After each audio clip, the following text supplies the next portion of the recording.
nesse momento em que o Supremo Tribunal Federal é alvo de propostas de mudanças legislativas que, na visão da Corte, não são necessárias e não contribuem para a institucionalidade do país, cabe fazer algumas reflexões.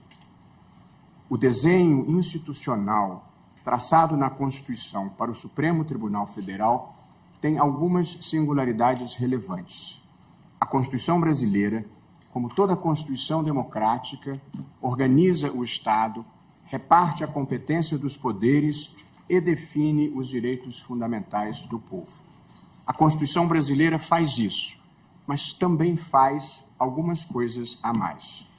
Ela cuida por igual do sistema previdenciário, do sistema tributário, do sistema de saúde, do sistema de educação, do sistema de proteção ambiental, do sistema de proteção às comunidades indígenas, da intervenção do Estado no domínio econômico, dos meios de comunicação social, da proteção da família, da criança, do adolescente, do idoso, em meio a muitas outras matérias. Essa é uma singularidade da Constituição brasileira, cuidar de muitos temas além da organização do Estado, repartição de competências e definição de direitos. Nesse cenário de constitucionalização abrangente, chegam ao Supremo Tribunal Federal boa parte das grandes questões nacionais, as questões relevantes nacionais, inclusive aquelas mais divisivas da sociedade, de pesquisas com células-tronco embrionárias a ensino religioso em escolas públicas, da importação de pneus à autonomia do Banco Central. E também questões que envolvem produtores rurais, ambientalistas, comunidades indígenas. Como intuitivo, é inevitável que o Supremo desagrade segmentos políticos, econômicos e sociais importantes, porque ao tribunal não é dado recusar-se a julgar questões difíceis e controvertidas. Tribunais independentes e que atuam com coragem moral não disputam torneios de simpatia. Interpretar a Constituição é fazer a coisa certa, mesmo quando haja insatisfações. Porque assim é, não há institucionalidade que resista se cada setor que se sentir contrariado por decisões do tribunal quiser mudar a estrutura e funcionamento da Corte. Não se sacrificam instituições no altar das conveniências políticas. O Senado Federal e seus integrantes merecem toda a consideração institucional do Supremo Tribunal Federal e, naturalmente, merecem respeito às deliberações daquela Casa Legislativa. Porém, a vida democrática é feita do debate público constante e do diálogo institucional, em busca de soluções que sejam boas para o país e que possam transcender as circunstâncias particulares de cada momento. Nesse espírito de diálogo institucional, o Supremo Tribunal Federal não vê razão para mudanças constitucionais que visem a alterar as regras do seu funcionamento. Num país que tem demandas importantes e urgentes, que vão do avanço do crime organizado à mudança climática, que impactam a vida de milhões de pessoas, nada sugere que os problemas prioritários do Brasil estejam no Supremo Tribunal Federal. Até porque as mudanças sugeridas já foram acudidas, em sua maior parte, por alterações recentes no próprio regimento do Supremo. Nos últimos anos, o Supremo Tribunal Federal enfrentou o negacionismo em relação à pandemia, salvando milhares de vidas. O negacionismo ambiental, enfrentando o desmatamento da Amazônia e a mudança climática, bem como funcionou como um dique de resistência contra o avanço autoritário. Por esse papel, o tribunal sofreu ataques verbais e a criminosa invasão física que vandalizou as instalações da Corte.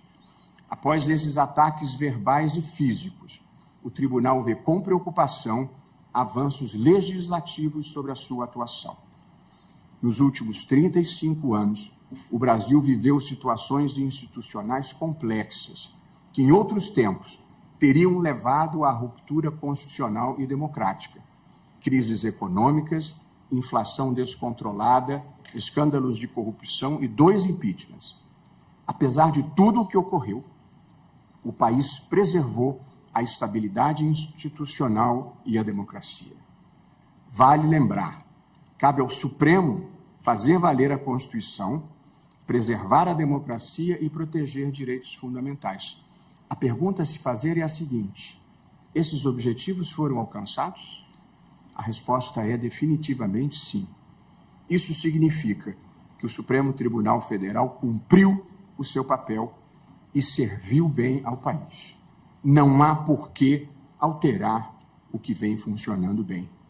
E cumpre lembrar, em todos os países que recentemente viveram o retrocesso democrático, a erosão das instituições começou por mudanças nas Supremas Cortes. Os antecedentes não são bons.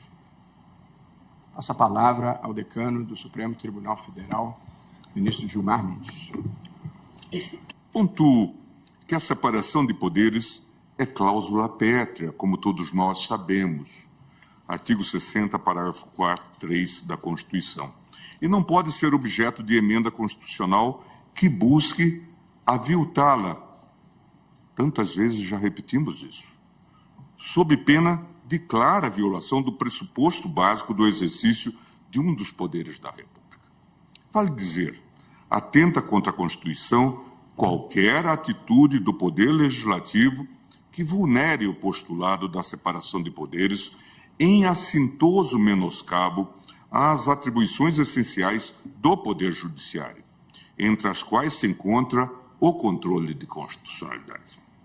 O Poder Judiciário livre, independente e ciente do seu papel institucional é pressuposto para o adequado adimplemento dos objetivos da República, para fiel cumprimento dos postulados em que se fundam o Estado Democrático de Direito e para o devido respeito à cláusula constitucional de separação dos poderes, que tem uma envergadura e uma fonte de ação amplíssima, inclusive no que concerne ao Judiciário, é o lastro da ideia da independência do Poder Judiciário e dos juízes.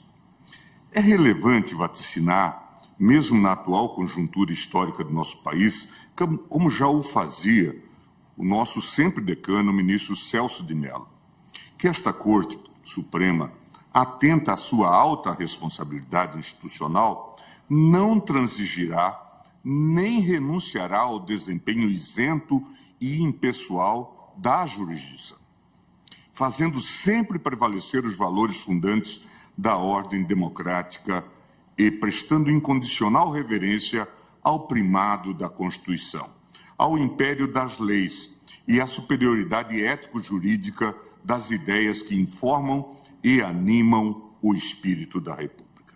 Pois, continuava Celso, sem juízes independentes não há cidadãos livres, sendo inquestionável que inexiste na história das sociedades políticas qualquer registro de um povo que, despojado de um judiciário independente, tenha conseguido preservar os seus direitos e conservar a sua própria liberdade.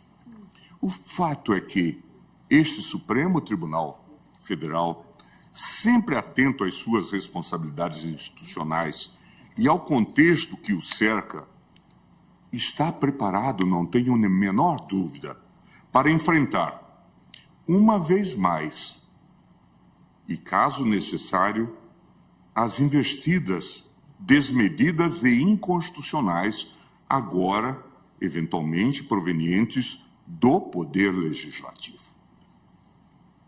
Lembro aos ministros, recados da rua chegam a todos nós, dando conta de que o projeto de emenda aprovado é mal menor, tendo sido endereçado a esta Casa agora como forma de impedir possíveis reformas ainda mais drásticas ao funcionamento da Corte, ou mesmo a instauração de processos de impeachment contra membros deste tribunal. No particular, senhor presidente, é preciso altivez para rechaçar esse tipo de ameaça de maneira muito clara. Esta Casa não é composta por covardes. esta casa não é composta por medrosos. Cumpre dizê-lo com a serenidade, mas com firmeza, e com o desassombro que esse tipo de investida exige de todos nós, membros desta casa multicentenária. Este Supremo Tribunal Federal não admite intimidações.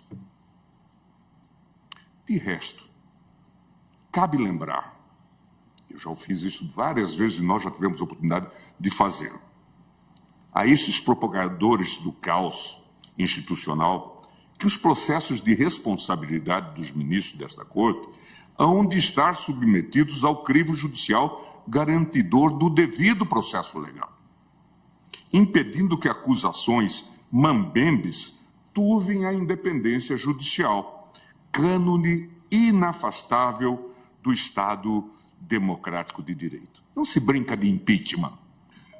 Isso é uma medida séria e é preciso ser tratada por gente séria. E, no entanto, agora se descobre que o grande problema do Brasil é o Supremo Tribunal Federal. E a grande ameaça à democracia é o Supremo Tribunal Federal.